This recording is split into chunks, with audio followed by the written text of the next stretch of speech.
खरं तर भीष्म ही महाभारतातील अतिशय मोठी आणि महान अशी व्यक्तिरेखा आहे.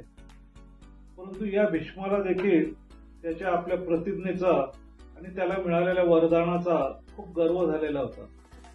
कारण ज्यावेळी त्याने ही भीष्म प्रतिज्ञा घेतली की मी पुन्हा लग्न करणार नाही, आजन्म ब्रह्मचारी राहील आणि राजसिंहासनावर बसणार नाही, तर त्याची ह्या भीष्म प्रतिज्ञेला बघून त्याचे वडील शांतनू त्याला एक वरदान देतात, ते म्हणजे इच्छा मरणाचं. तर या इच्छा मरणाच्या वरदानामुळे भीष्म जो आहे तर तो खूप गर्व करायला लागतो. ज्यावेळी तो घायाळ होऊन पडतो रणांगणात, तेव्हा अर्जुनाला सांगतो की मी या ठिकाणी जमिनीला पाठ लावणार नाही, कारण माझ्याकडे इच्छा मरणाचं वरदान आहे आणि उत्तरायणानंतरच मी माझा प्राण सोडेल. पण ज्या वेळेला युद्ध संपतं त्या रात्री हाडामासाचा संपूर्ण चिखल सगळीकडे झालेला असतो.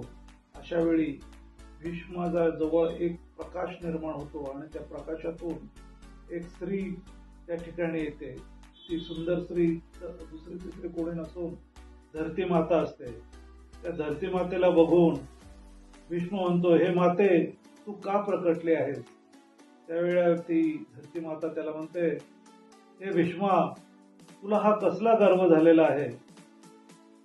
तुला माहित आहे का? तो म्हणतो की माते कसला गर्व? अरे तू ज्या शरशय्येवरती या ठिकाणी पोहोडले आहेस, बाणांच्या शय्येवर, तर त्या ठिकाणी त्या जमिनीखाली हजारो लाखो सैनिक त्या ठिकाणी मृत पावलेले आहेत आणि त्यांचे हाडमास त्या जमिनीत मिसळलेले आहेत, त्या मातीत मिसळलेले आहेत. आणि त्या मातीला, त्या धरतीला तू पाठ लावायची नाही असं म्हणतो.